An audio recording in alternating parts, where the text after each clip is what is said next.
A suspect in the 4 Idaho murders was arrested in our area. Newswatch 16 spoke to someone today who says they knew him personally. That's our top story tonight on Newswatch 16 at 6. Good evening and thank you for joining us. I'm Chelsea Strube. We begin tonight in Monroe County with the arrest of Bryan Kohberger, a suspect in the murders of the 4 Idaho college students. Newswatch 16's Emily Kress spoke to one woman who says she knows Kohberger personally. The arrest of 28-year-old Bryan Kohberger rocked the nation, charged in connection with the murders of 4 Idaho college students. For people like Casey Arntz, the news of the arrest hits close to home. Her mom calling to break the news. And she said the person they arrested was Bryan Kohberger. And immediately I freaked out naturally.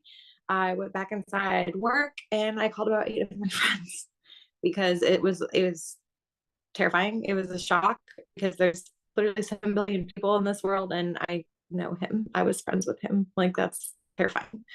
Arntz lives in Virginia Beach but grew up in the Poconos and attended Pleasant Valley High School.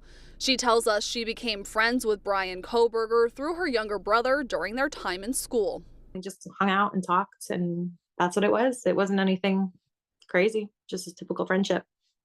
Arntz says she hopes his arrest will shed more light on the case for the sake of the 4 victims and their families.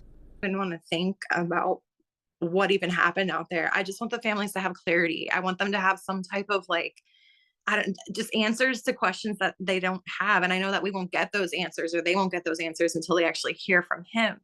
And the police release that information. And it's just, I want them to have clarity and I want them to be able to have peace after all this is said and done. Kohberger remains locked up here at the Monroe County Correctional Facility. Emily Kress, Newswatch 16, Monroe County.